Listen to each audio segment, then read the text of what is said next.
I mean, in your article, you also caution people that, hey, do not compare year-on-year comparisons. That doesn't lead to much. Why do you say so? So CompStat, so every commander is given a CompStat sheet. I Hmm. like to call it a CompStat report card, and they pay attention on this CompStat report to seven major crimes.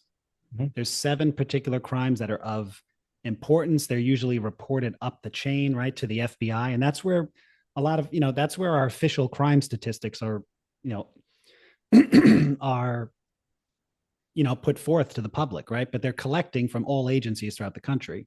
But the CompStat report that the commander gets typically is a comparison of that unit with the prior year. That's it. There's really no, you're looking at yourself, and your counterfactual is essentially in the past.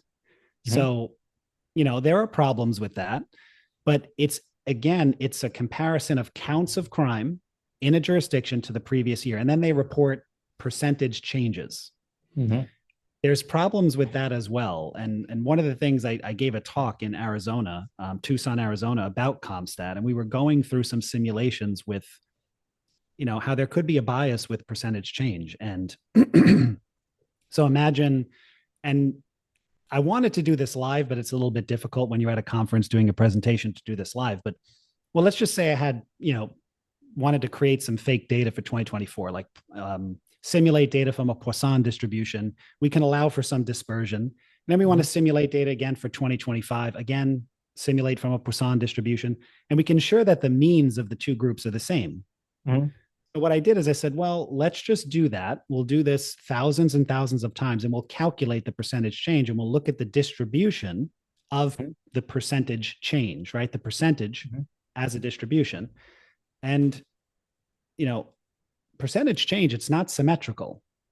So a simple example would be, let's say you have 10 crimes in a jurisdiction, and you then 10 homicides, and then in 2024, and then in 2025 you have 5 homicides.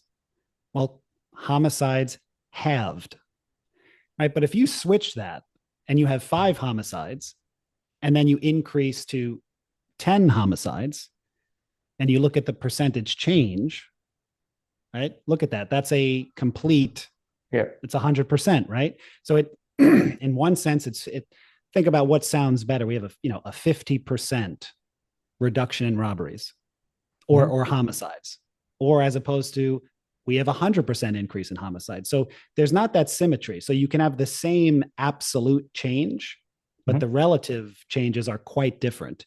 So of course, there's that little bit of bias in that. Well, so when we did this, when we calculated this percentage change, and we did this tens of thousands of times, it wasn't uncommon to see very large percentage changes just Hmm. by random chance alone.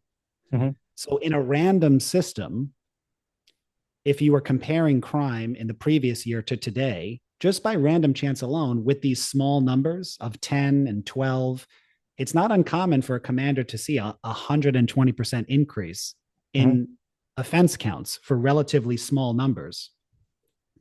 So the CompStat sheet will highlight that number in yellow.